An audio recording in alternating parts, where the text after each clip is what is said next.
So Equestria Girls 1 and 2 I have fond memories of, from when I have my MLP phase back in 2014. Every Equestria Girls thing from then on is sort of uncharted territory.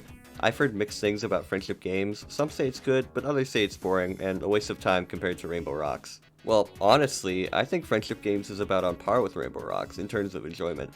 It's not as bad as I thought it would be, I'd hardly say it's boring. Yeah, the music might not be as iconic, and maybe I didn't have a crush on any of the villains, but it's still fun.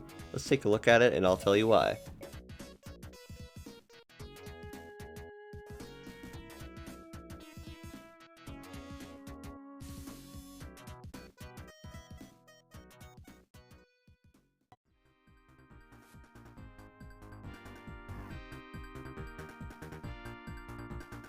Now, for the story, since they've already done the big dance, the Battle of the Bands, what other stock plot can EG pick for the third one? Ah yes, the underdog sports team. Friendship Games has their old ragtag group from Canterlot High facing off against the uppity Crystal Prep, who beats them at everything. This year's event is the Friendship Games, a sort of three-part competition with an academic decathlon, a relay, and whatever this is. Despite being called the Friendship Games, they're far from friendly. After losing to Crystal Prep for like literally forever, Canterlot High is not taking any shit. Yet again, another stock premise, but one thing I very much do appreciate about the story is how quickly they get into the actual games. A lesser movie would have the characters sitting around for the first hour, but they don't waste the viewer's time here.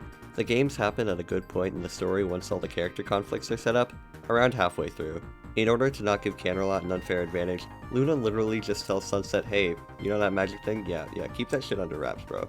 Like, magic is so normalized at this point at Canterlot that the most anyone's concerned about is the school cheating at a game. Oh, and everybody also knows that Sunset is a pony now. The writers really don't care anymore, do they? But you know what? I like that. It makes the series a lot more fun, and makes it feel on par with something like Monster High or the more recent DCOMs, like Zombies or Descendants. It's the case where supernatural stuff is the norm, and nobody has to worry about keeping it a secret or anything like that. I mean, look, if stuff like this kept happening at your school, I'm pretty sure you would get numb to it eventually. The rival school, Crystal Prep, isn't all that special. It's just your standard rich kids in fancy uniforms. They do introduce Twilight though, not Pony Twilight, Human Twilight. Sci-Twi, as she's called.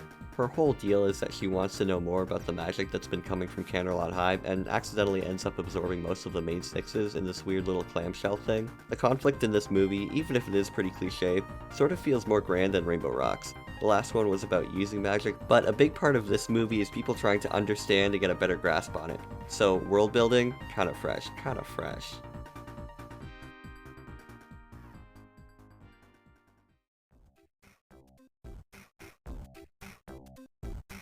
Going back to the conflict, for our movie's villain, we have Crystal Prep's evil principal, Abacus Finch. Like, Atticus Finch. From To Kill a Mockingbird? No, I don't get why they called her that either. Principal Cringe's #1 character trait is being obsessed with her reputation, which she never shuts up about. In her first scene alone, she says the word reputation like 80 times. Her whole scheme is to blackmail Twilight into competing in the games by holding her back from this one independent study program she wants to do. That plan makes sense if we're talking about the academic part, but an athletic competition? You want this girl, out of everyone in your school, to compete? She can't even shoot an arrow, but, you know, you do you, I guess. Also, if you're gonna have the rival school be the Crystal Empire, why not have Sombra as the evil principal? You have shining armor and a disgusting looking cadence, so why not complete the whole set? Now, alongside Sci-Twi, we also have the Shadow Bolts who compete against Canterlot in the games. These guys are all pretty one note, like the one who's just Rainbow Dash, the one who likes music, the one who talks like Ben Shapiro. Out of all of them, I think Sour Sweet has to be my favorite, and Sugarcoat is nice too. They give her a few funny moments. In general, they don't give them that much screen time, but that might be more of a blessing than a curse. I like that they'll use them for when they're needed, instead of having them kill the flow in a scene to talk about funny XD tacos. The villains as a whole, actually, aren't really as big of a part of this movie as they were in Rainbow Rocks. It's more about the games themselves and the conflict between the main six and Sci-Twi. Sci-Twi herself may be technically the same person as regular Twilight, but that doesn't mean she's the same character. Here, she's more like how Twilight was at the beginning of Friendship is Magic, where she's more focused on her studies and making friends. It's refreshing to see a Twilight who's like this, who actually has room to learn and grow instead of doing the same thing over and over again. I usually bring up the music at the end, but sometimes they'll give Sci-Twi this little synth theme, which I haven't heard in any MLP thing ever. It's jarring, but I like it. At least it's something different. The main six though, yeah, those guys are all the same. It's kind of a problem I have with the series as a whole so far, but the main six feel really flanderized at a lot of points. In the first and second one, it was really bad, but here they thankfully toned it down.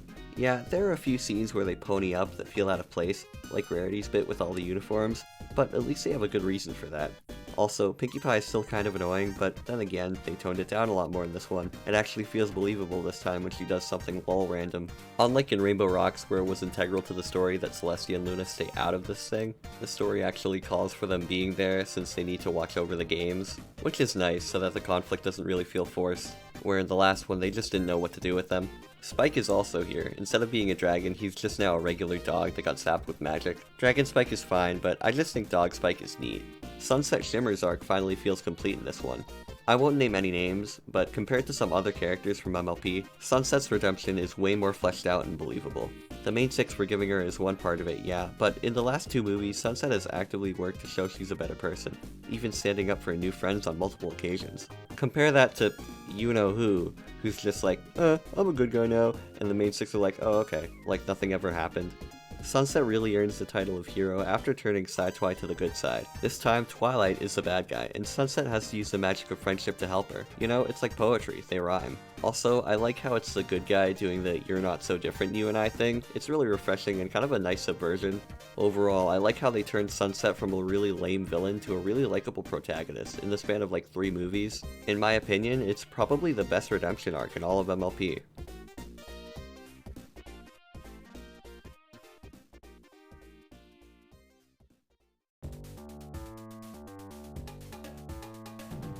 The character animation in Friendship Games isn't Disney quality, but it looks like they're getting better at animating humans. The worst bits of animation in this movie are nothing compared to all the uncanny stuff from the first one.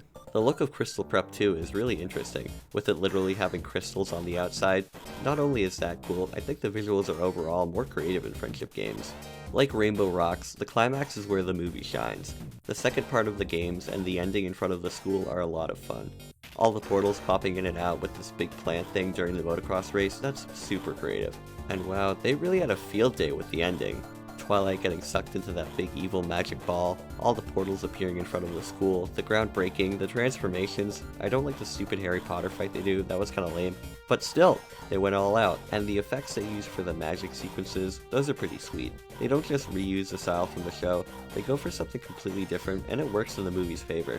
These look like real effects you'd see in an old movie or something, like how they look drawn on top of the frame. It gives them a real nice charm. The intro and CHS Rally are 2 great examples. Fitting, seeing how those are the 2 best songs in the movie.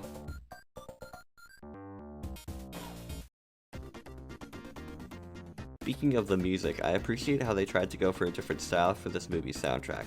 It sounds more sporty. Well, duh, it's a movie about sports. There's a lot more emphasis on percussion, brass, and a fair bit of chanting.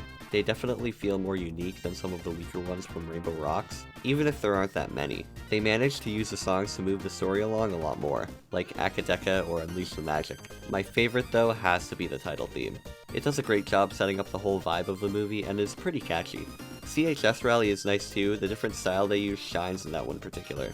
Akadeka is okay, I like the whole montage idea, but the vocals I think are kind of off. Unleash the Magic is a super generic villain song. I think if they cut out the second verse, it wouldn't have made any difference in the story.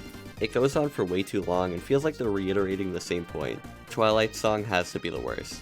I'm not even gonna look up the name, because it's an uninteresting I Want song that doesn't do anything we haven't seen in any Disney movie. Overall, Rainbow Rocks was more consistent in quality, but there are a few bangers in this one. I think that's the theme with this movie.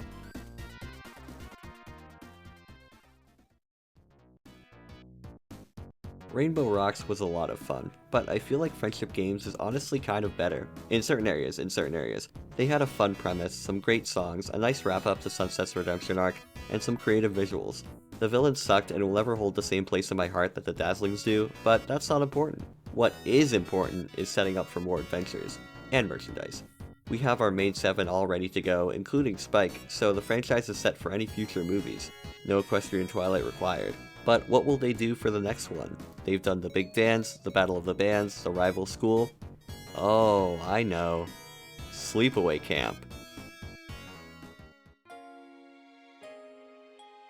If you enjoyed the video, make sure to leave it a like and drop a comment down below. Your support means the world to me. If you want to see more videos, hit that subscribe button and click on the little bell icon so that you get notified whenever I put out a new one. I can't think of a better outro, so until next time, goodbye.